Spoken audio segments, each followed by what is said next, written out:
میں حلق کروایا، اور سر مڈانے والوں کے لیے دعائے رحمت 3 بار فرمائی، اور کتروانے والوں کے لیے 1 بار، یعنی چھوٹے کرانے والوں کے لیے۔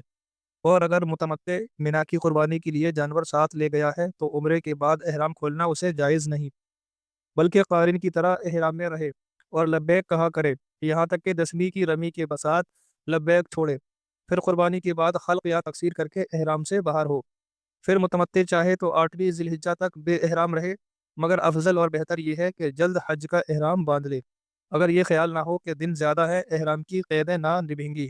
اور طواف قدوم میں اجتباء الرمل اور اس کے بعد صفا مروہ میں سعی ضروری نہیں، مگر اب نہ کرے گا تو طواف زیارت میں کہ حج کا طواف فرض ہے، جس کا ذکر انشاءاللہ آئندہ آئے گا، یہ سب کام کرنے ہوں گے۔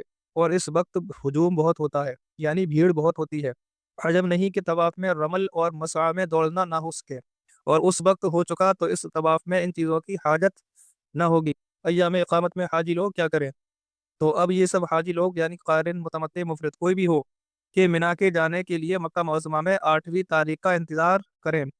ایام اقامت میں جس قدر ہو سکے نرا طواف بغیر اجتباء و رمل و سعی کرتے رہیں، کہ باہر والوں کے لیے یہ سب سے بہتر عبادت ہے۔ اور ہر 7 پھیروں پر مقام ابراہیم علیہ السلام میں 2 رکعت نماز پڑھیں۔ زیادہ احتیاط یہ ہے کہ عورتوں کو طواف کے لیے شب کے 10-11 بجے جب ہجوم کم ہو لے جائیں، یعنی رات میں عورتیں 10-11 بجے جب بھیڑ کم ہو جائے تب لے جائیں۔ کیوں ہی صفا مروہ کے درمیان صحیح کے لیے بھی یہی عمل کریں، یعنی رات کے 10-11 بجے عورتیں نماز اپنی قیام گاہ میں ہی پڑھتی رہیں۔ نمازوں کے لیے جو دونوں مسجد کریم میں حاضر ہوتی ہیں جہالت ہے کہ مقصود ثواب ہے، اور خود حضور انور صلی اللہ تعالیٰ علیہ وسلم نے فرمایا کہ عورت کو میری مسجد میں نماز پڑھنے سے زیادہ ثواب گھر میں پڑھنا ہے۔ ہاں، عورتیں مکہ معظمہ میں روزانہ 1 بار رات میں طواف کر لیا کریں، اور مدینہ طیبہ میں صبح و شام صلاۃ و سلام کے لیے حاضر ہوتی رہیں۔ اب یا منا سے واپسی کے بعد جب کبھی رات و دن میں جتنی بار کعبہ